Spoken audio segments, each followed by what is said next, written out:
No es fácil ni barato lanzar una cruzada contra Facebook.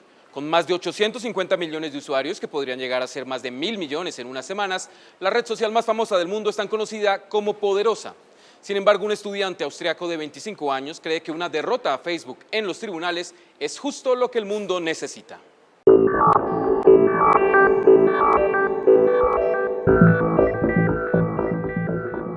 Max Schrems es el rostro de una causa legal contra Facebook por, asegura, incumplir las leyes de protección de datos de sus usuarios.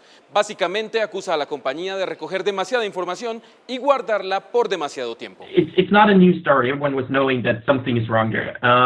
The funny thing in our case was I was studying in the US, and for a paper I was writing there, I needed to get my data to have like some solid proof.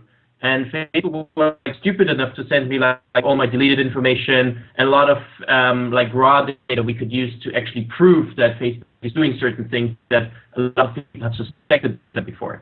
A la solicitud de Max para que le entregaran toda la información asociada a su cuenta, Facebook respondió con un PDF de 1.222 páginas. En él se detallaban, bueno, que sea él quien lo cuente. A lot of the information is not very dramatic. It's pretty much what you post there. What was a big issue was pretty much messages in my case, because all the private messages are kept, even if you delete them. And there you could really find, I don't know, psychological problems of friends, sexual orientation, political thoughts, all these kind of things that you probably don't want to have like on a central database. There was also a lot of information that Facebook was generating without the user's knowledge. So, for example, in my data set, there was a category called last location, with the exact geo-coordinates of my school in the US. And I never really checked into some places. I never said that I'm somewhere. But still, Facebook can figure out a whole lot of things like that by connecting certain information from your friends and from yours.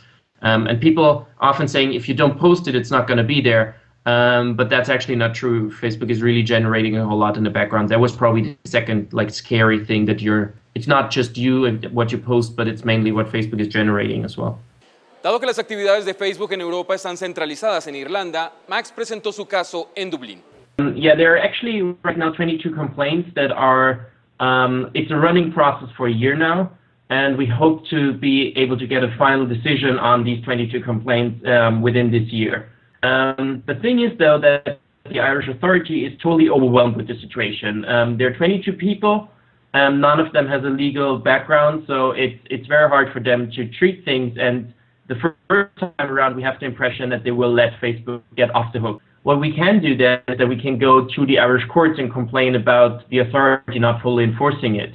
And the problem there is that cost risk is very high in Ireland, so there's an individual person that has to go in front of court, and that would be me in this case.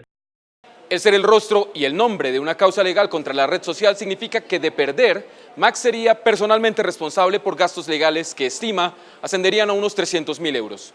Por ese motivo, él y sus compañeros en esta cruzada lanzarán próximamente una campaña mundial para recoger fondos. We're planning to do like a big crowdfunding platform, and where you can actually follow, it should be the way that you can follow every donation so that it's totally transparent what we do with the money.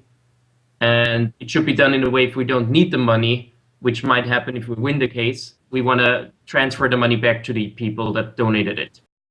Digamos que ganas en la corte. ¿Cuál es para ustedes la conclusión ideal en este caso?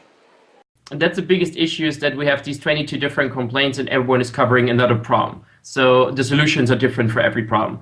The overarching thing is, on the one side, transparency, so that Facebook really explains to the people what they're doing with the data and how they do it, so that really people know what happens if they put up data there. And a lot of data from Facebook is also not just data that people put in there, but that other people put in there about them, or that Facebook is generating.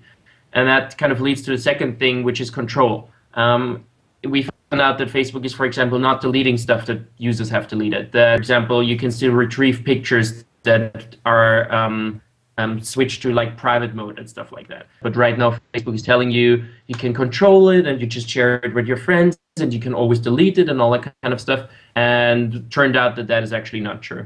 Para ilustrar su campaña, en una ironía que no escapa al joven estudiante de leyes, el grupo creó una página, como no, de Facebook.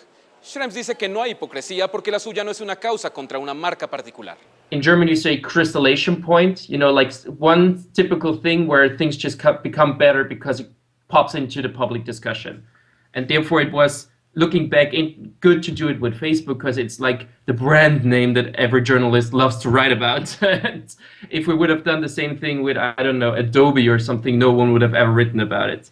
There's a lot of personal responsibility. Like, I don't have any sympathy for someone that puts up like their naked picture and then complains that they're up on the internet. The problem is that people can just take responsible decisions if they know what Facebook is doing. And currently that's not the case. Actually, I'm still on Facebook as well, so I think you got to separate social networking as a really cool tool, and we're all very like for new technology. Because a lot of data protection people are like against new technology, which we are not. I think social networking is a really cool tool and everyone should be able to use it and trust it. Para más información visite esta dirección. Yo soy Wilson Vega en Tiempo Real.